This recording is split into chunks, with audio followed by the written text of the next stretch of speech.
As pessoas te procuram por qual causa? Qual o motivo? 80% dos meus pacientes são mulheres e elas me procuram com uma queixa principal de relacionamento abusivo. Uma coisa muito interessante, que algumas mulheres demoram para perceber que estão em uma relação abusiva, porque as pessoas ligam abuso com agressão física, e a maior agressão que existe é a psicológica. Essas mulheres sofrem psicologicamente, são caladas. Como que você acredita que a gente possa identificar? Porque agressão física a gente identifica, tem marcas, né? Mas psicológica, como que identifica isso? As marcas psicológicas, elas demoram para aparecer. Por isso a importância do autoconhecimento. Você se conhecer, porque o seu corpo dá sinais. Se eu fosse uma mulher e estivesse sofrendo abuso psicológico. Uma relação abusiva. Isso, numa relação abusiva. E qual que seria, de repente, ali um sinal? Quando a sua opinião é negligenciada. Esse é o maior sinal. Começa com coisas simples. Quando você não pode escolher o sabor da pizza. Quando você não pode escolher o filme que vocês vão assistir final de semana. Tem gente que não consegue escolher nem pra onde vai sair, né? É obrigada a sair. Exatamente, com a pessoa.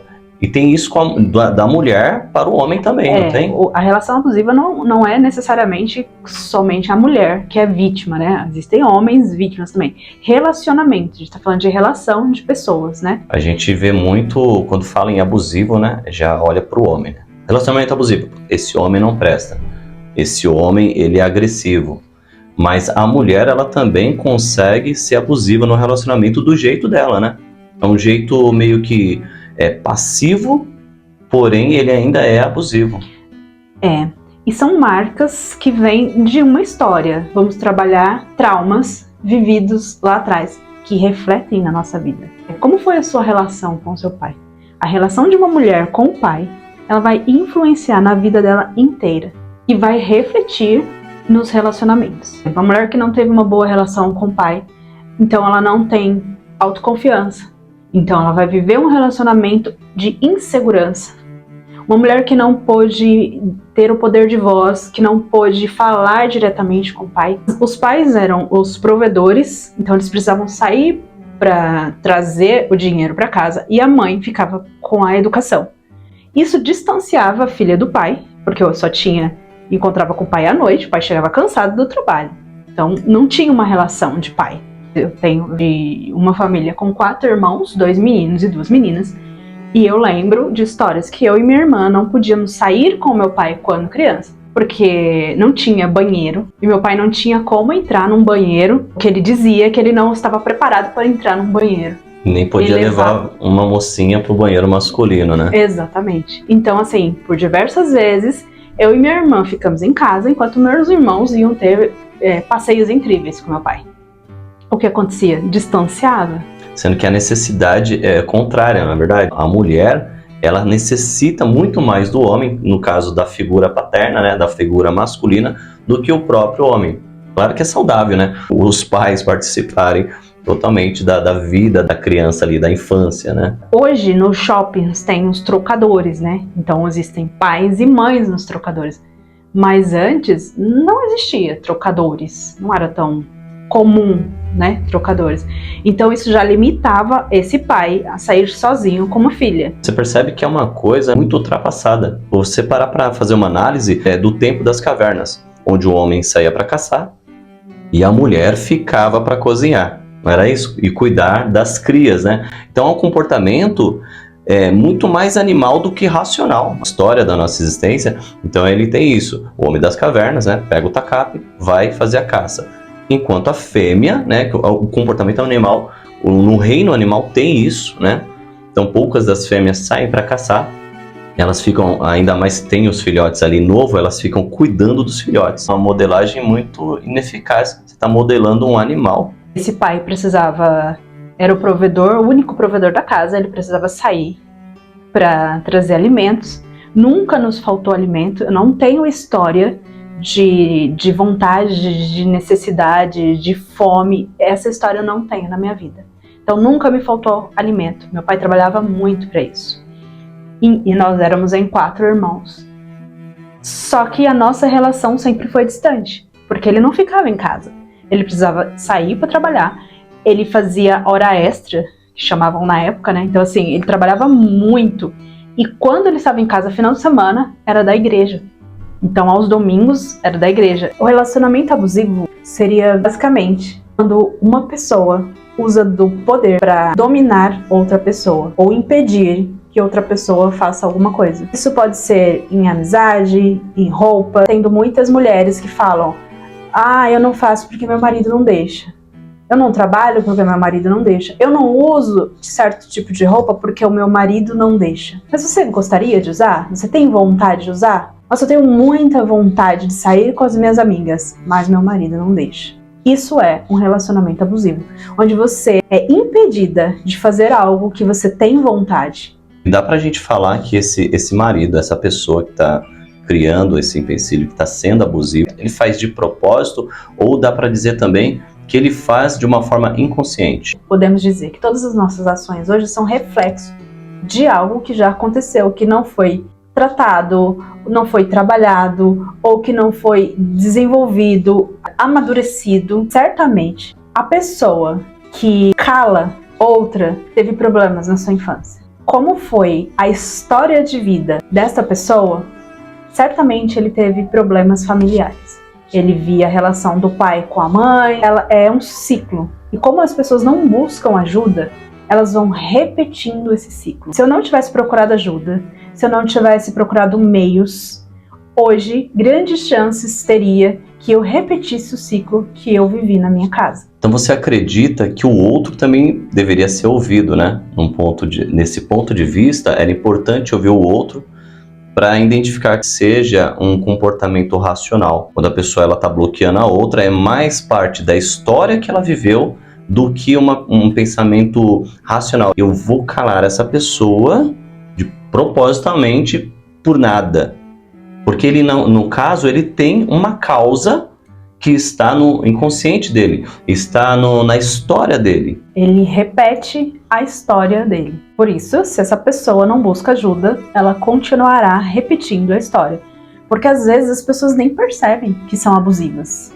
Isso existe em amizade, em relacionamento de irmãos, em relacionamento amoroso, homem, mulher, mulher e mulher, homem e homem. Existe pais e filhos. A relação abusiva existe em qualquer tipo de relação. Amigos que têm ciúmes de amigo, irmãos que têm ciúmes de irmãos, maridos que têm ciúmes de mulheres e mulheres que têm ciúmes de marido, independente de pessoas. Isso não se aplica somente a mulheres. Você falou de ciúmes. Você acredita, assim, de acordo com o que você está dizendo, numa história onde houve uma traição na família, essa pessoa ela pode refletir de alguma forma com os ciúmes, trazendo os ciúmes para dentro do relacionamento futuro? Esse presente, no caso, né? Grande chance de um filho que viveu em uma casa onde o pai traía a mãe, onde ele viu o pai traindo a mãe, ou vice-versa, essa pessoa vai levar isso para sua relação. Ela vai crescer acreditando que as pessoas não são confiáveis. Porque veja bem, o pai dele, ou o pai dessa menina, porque a menina tem o pai como seu super-herói. Quando uma mulher vê o pai, que é o super-herói dela, traindo a mãe, ela perde a confiança em todos os homens. Porque ela não confia no pai, ela vai confiar em que homem? Aí vem a frase, todos os homens são iguais. Ela já inicia os relacionamentos dela hoje sendo traída. Essa menina vai crescer com vários problemas, vários traumas, e um deles é abandono. Esse homem, a maior representação masculina dela, o super-herói dela, abandonou a família, as mulheres. Então essa mulher vai crescer com um sentimento de abandono, entre outros traumas. Falta de confiança, insegurança. Então, grande chance dessa mulher encontrar alguém para se relacionar e já trazer essa carga para o relacionamento. Então a chance desse relacionamento não dar certo é muito grande. Porque as pessoas já vêm com cargas emocionais para dentro de uma relação. Sim, já são histórias, né? Sim, mas quando trabalhadas, você consegue chegar numa relação e deixar aquelas cargas fora. Acredito que a carência está diretamente ligada a esse ponto. Quando a pessoa é insegura, ela traz para as relações carência, falta de confiança no outro.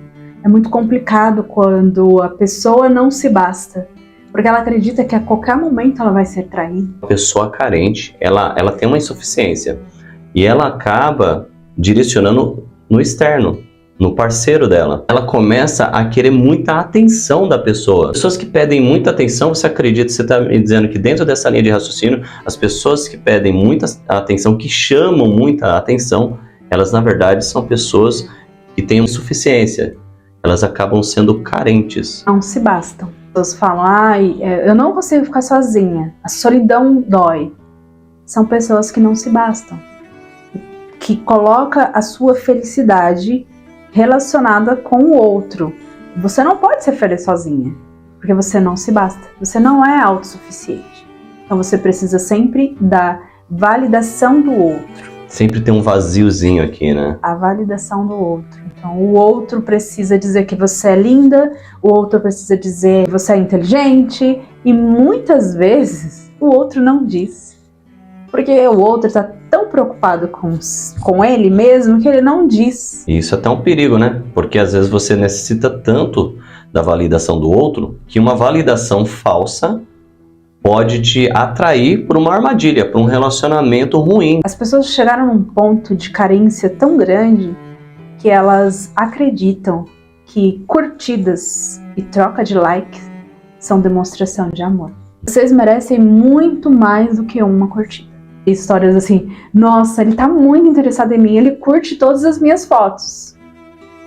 E aí, o que mais? Só isso? Isso é pouco? Você vê que carência, né? Ele precisa fazer mais que curtir fotos. Uhum. Ele precisa chegar em você, ele precisa demonstrar, ele precisa dizer o quanto você é interessante, o quanto ele está interessado em você. Essa comunicação virtual, ela demonstrou muita carência, né? Nesses últimos anos. Você vê que as pessoas, você coloca um coraçãozinho, é interesse. Influencer, por exemplo, uma grande demonstração de pessoas que precisam ter uma outra pessoa, é uma carência, ela precisa de um herói. Segue fulana, é um influencer, eu nem sei quem é influencer, né? Influencia o que, afinal de contas, essa pessoa? Não, a influencer é incrível. E você tem no seu mundo físico pessoas tão incríveis quanto essa influencer, né? Sua mãe pode ser uma pessoa muito incrível, né? Seu pai, estava falando aqui da distância paterna, mas como você disse, história. Então seu pai, ele trabalhou, nunca faltou nada dentro de casa. Claro que trouxe ali, deixou, né, um vácuo ali, né? Porém, ele fez tudo que ele podia nas condições dele e no que ele acreditava. Ele acreditava ser o provedor, ele afastou de vocês, então, o que ele acreditava ser ruim, que era a fome, que era a escassez, a falta, mesmo assim, deixando uma outra falta. Ao invés de procurar ajuda qualificada, elas curam essas faltas com likes. A procura precisa ser feita de forma correta, curtidas na internet. Isso não é uma maneira correta. Eu procurei lá atrás de forma incorreta. Eu vinha de uma relação onde eu não tinha liberdade, onde eu era privada da minha liberdade, por conta de viver numa família evangélica, tradicional. Então, nós tínhamos que ser exemplo. Então, me faltava liberdade. O que eu mais almejava na vida era a liberdade. E eu fui procurar a liberdade de maneira errada. Eu fui procurar a liberdade me casando. Então, meu primeiro casamento eu fiz unicamente porque eu queria liberdade. Não existia a palavra amor.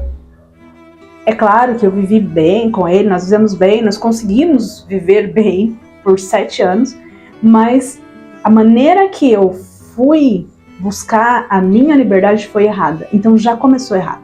Eu carreguei as minhas experiências, a minha história para dentro dessa relação. Esse relacionamento, ele nasceu através de uma necessidade. Uma necessidade de liberdade. Então, através de uma necessidade, você pode estar vivendo o teu relacionamento aí porque você tinha uma necessidade. O que você trouxe para esse relacionamento? Não foi felicidade, foi necessidade. Você disse, tem que ouvir o outro para saber o que ele trouxe também. Ver pessoas tendo necessidades e buscando essa necessidade no outro. No seu caso, a liberdade. Então você saiu de um padrão de vida onde você queria mais, você não tinha liberdade com o seu padrão de vida, e aí você se encaixou em outro padrão de vida, aonde aquela liberdade também era escassa. Escassa, era uma falsa liberdade, né? Veja bem, não me faltavam outras coisas. Eu não fui atrás de outras coisas, isso que só queria liberdade. E aí eu pensei, casando eu vou ter essa liberdade. Então caiu numa armadilha. O seu desejo pela liberdade te jogou numa armadilha. Meu desejo pela liberdade me aprisionou em um casamento. Porque aí eu era uma menina de 19 anos, casada, com responsabilidades social de uma mulher casada. Porque até então eu ainda precisava ser exemplo para minha família, que era uma família tradicional, na cidade, na igreja. Então eu precisava ser exemplo. Então assim, eu não tive essa liberdade. Foi falsa.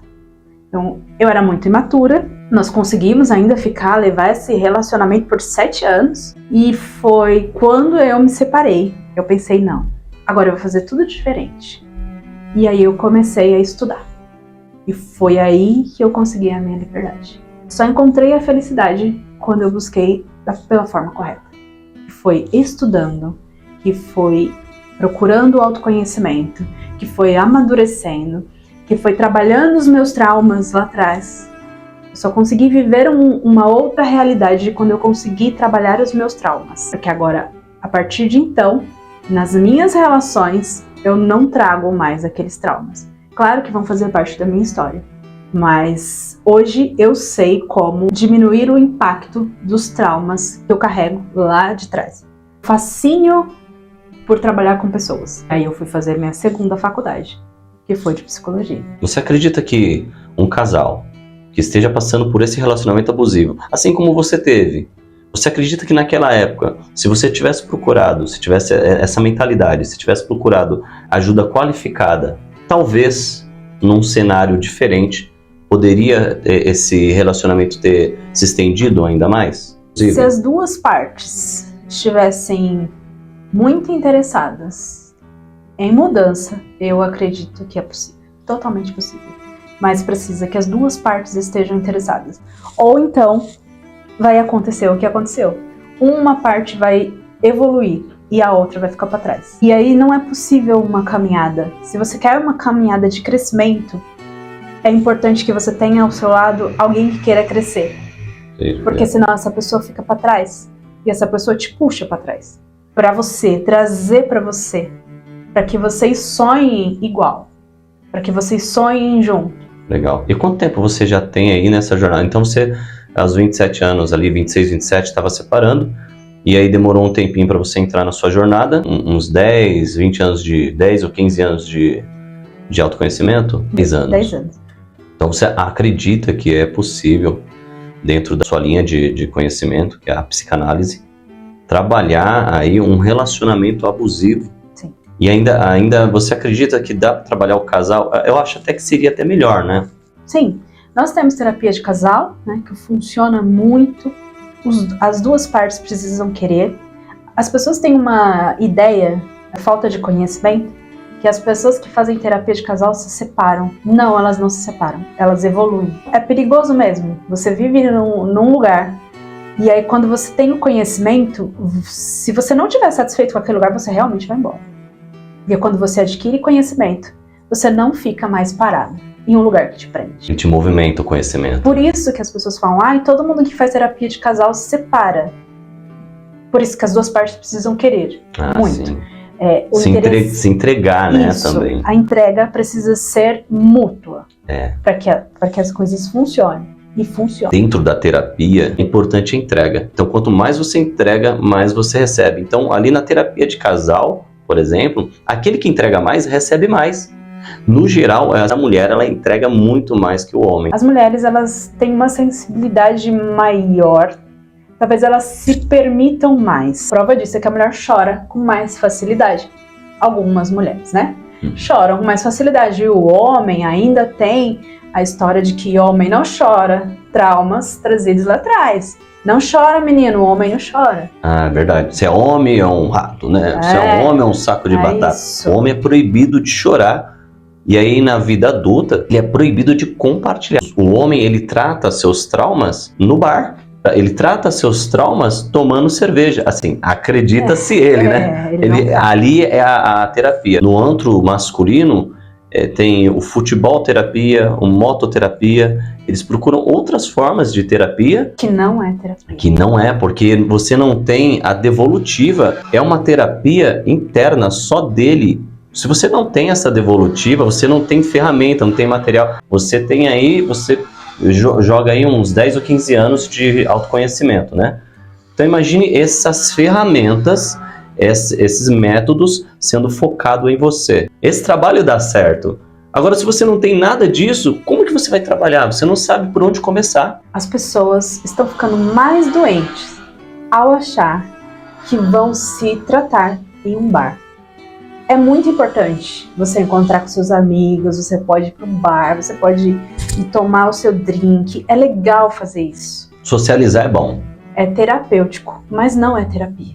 Se conectar com pessoas é uma forma de recarregar nossas energias. Mas não é terapia. Não é terapia. Somente um profissional qualificado, que estudou, que tem ferramentas, é que pode praticar a terapia. Até porque, como que um colega de bar, a não ser que ele seja o seu psicólogo, mas ele não vai te atender no bar e nem tomando cerveja. Se o seu psicólogo te atender no bar, troca de psicólogo. Já acabou com a seriedade da coisa, né? O profissional qualificado tem conhecimento para identificar traumas e bloqueios que seu amigo não tem. Então é legal ir lá e desabafar. Precisa desabafar com o amigo. Desabafou. Mas ele não tem. Sabe o que ele tem? Ele tem opinião.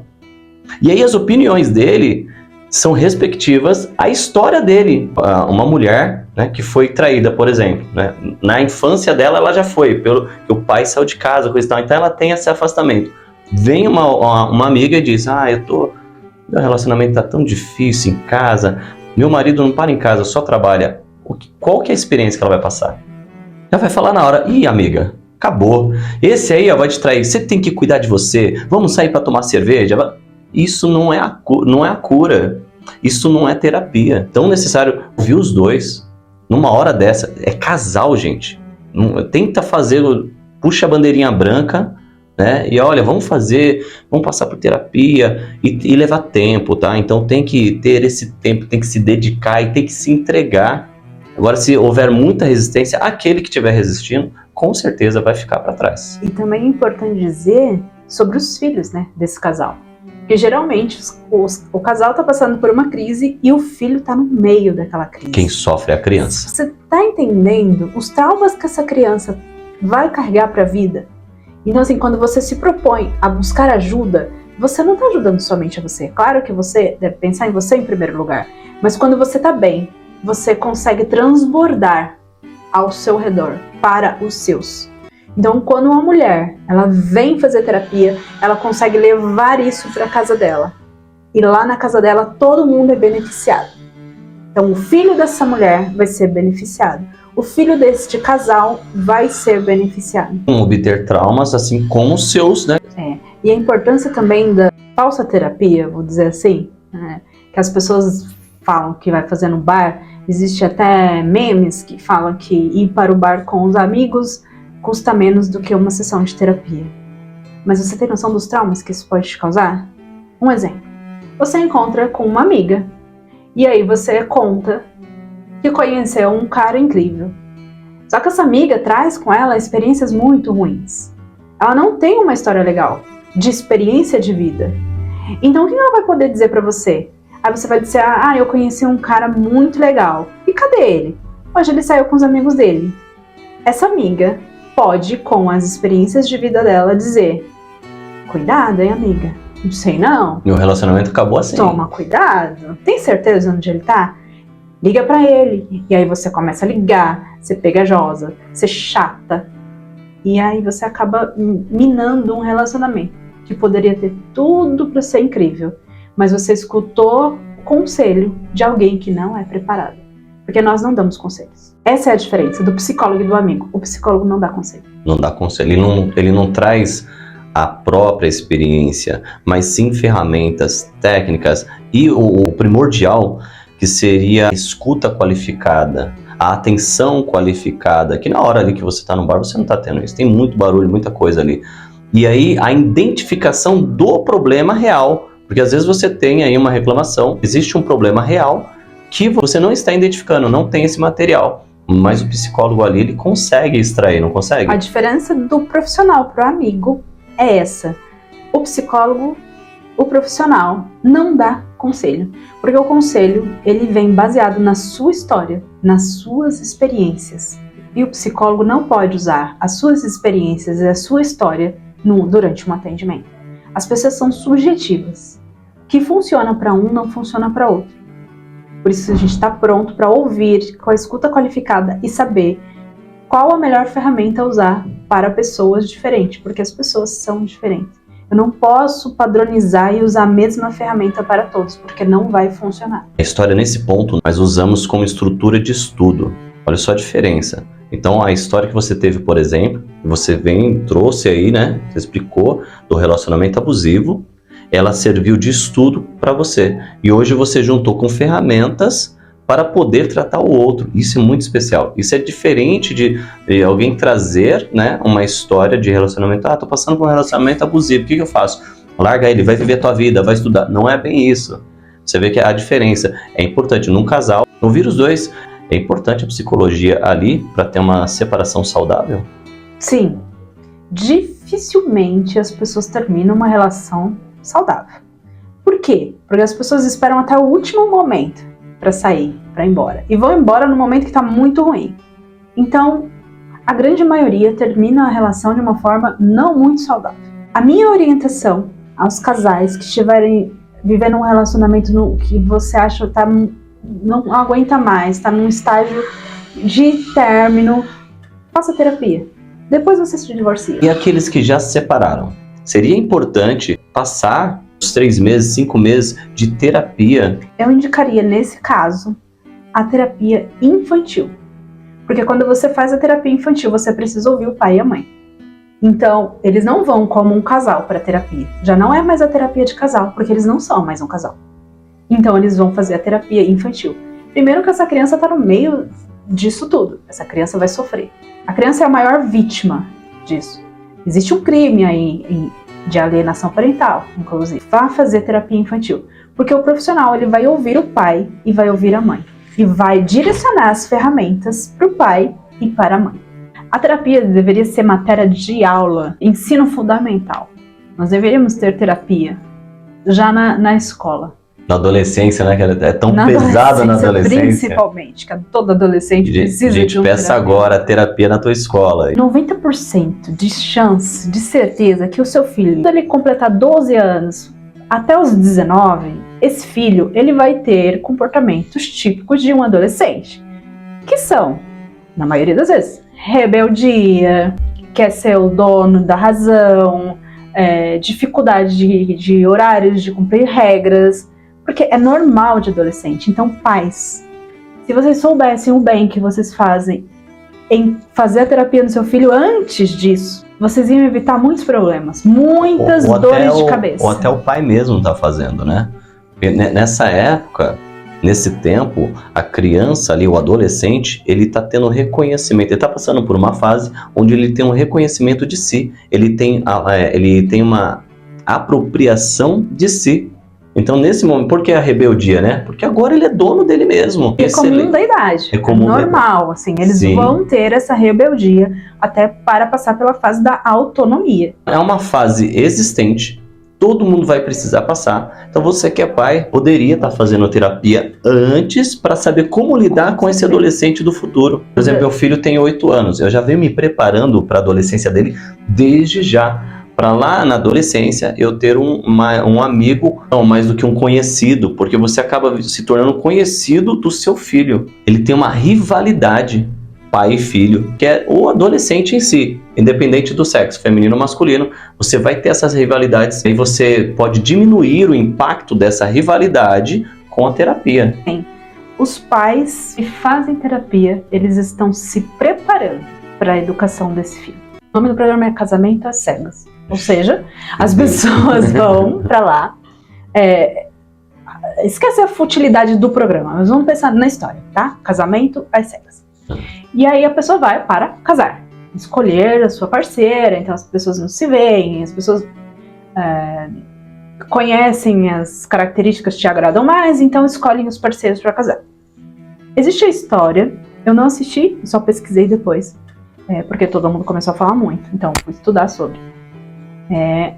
Uma história de que um casal se encontrou e houve uma conexão incrível.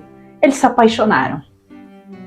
E aí, é só uma história, tá, gente? Mas isso acontece tanto. Então, é só uma representação do que acontece, do que é muito comum.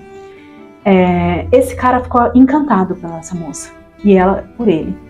E aí, eles foram se conhecer. Eles iam se casar. E esse cara falou não pra moça.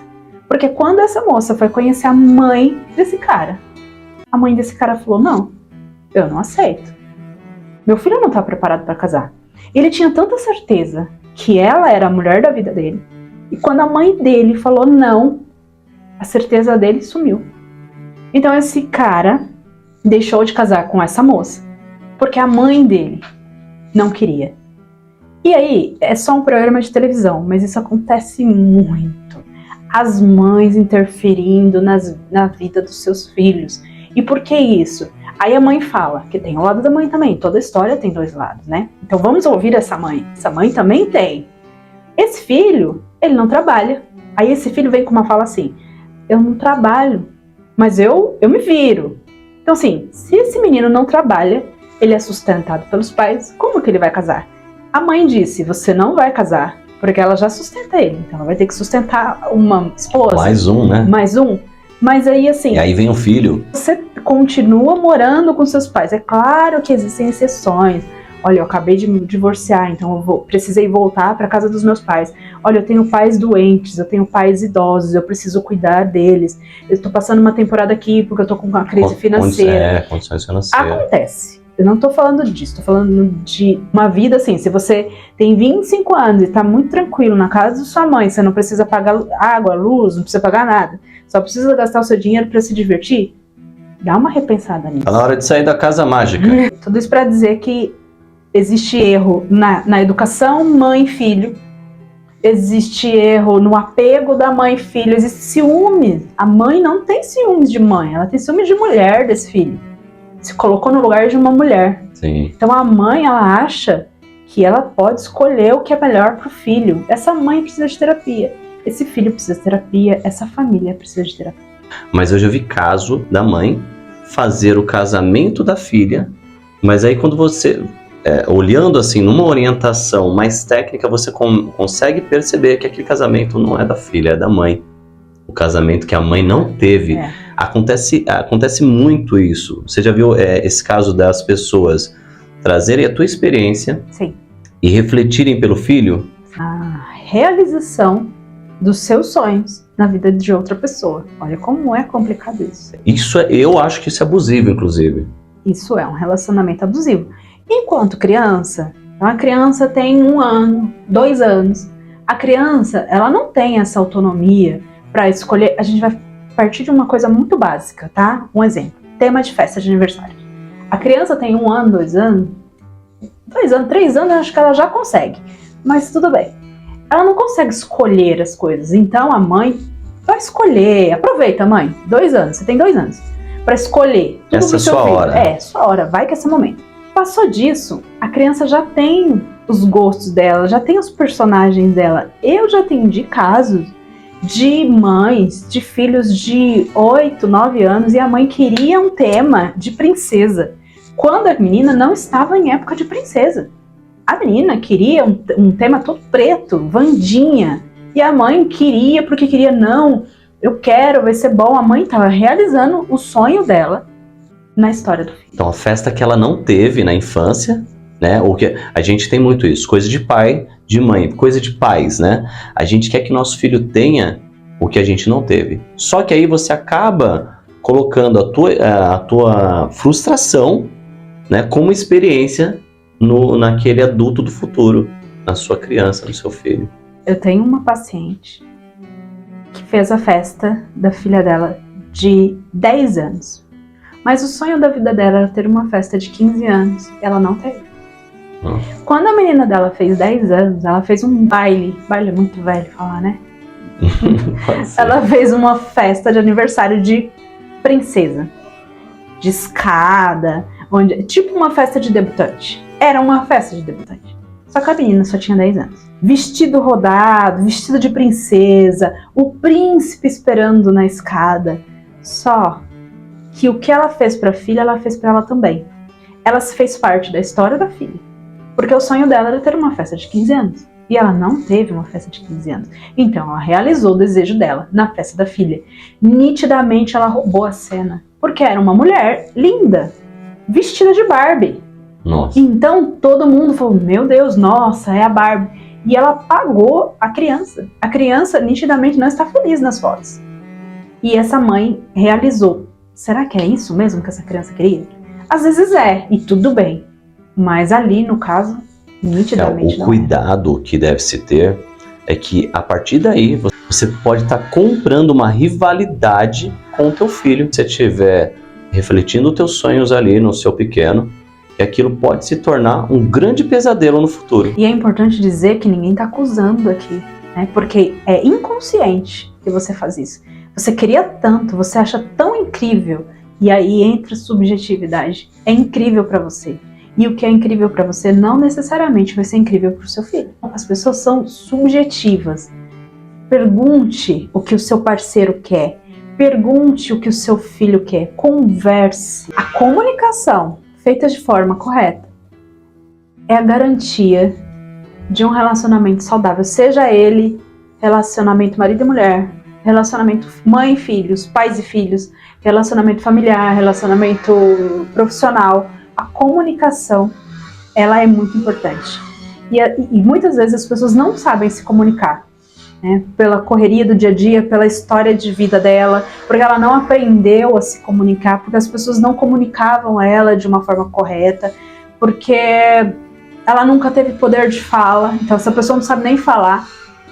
Então, quando você busca o autoconhecimento, você aprende a se comunicar.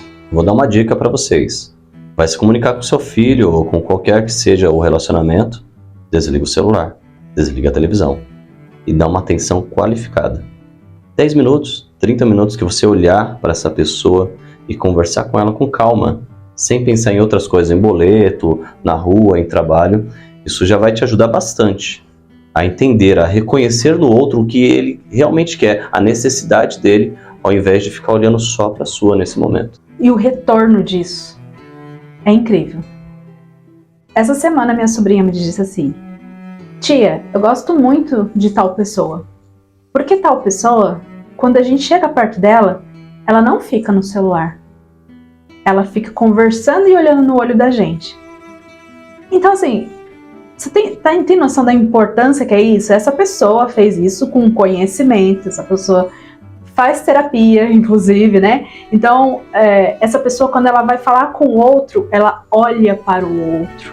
Ela se desconecta do virtual e conecta no pessoal. E às vezes, na correria do dia a dia, a gente acha que isso não faz diferença. Só que a minha sobrinha tem 13 anos. E passou batido aquela, foi uma história que passou batido. E essa semana ela me falou: tia, eu gosto muito de tal pessoa, porque quando a gente chega para conversar com essa pessoa não fica só no celular. Essa pessoa desliga o celular e conversa com a gente olhando no olho. Esse aí foi uma entrevista do Saúde Emocional com a psicóloga Valéria. Dá um tchau, um beijo pro pessoal aí. Tchau, gente. Façam terapia.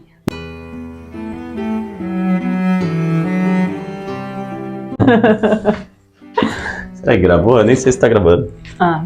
Não tá. Ixi, já apagou faz tempo. Mentira! Mentira.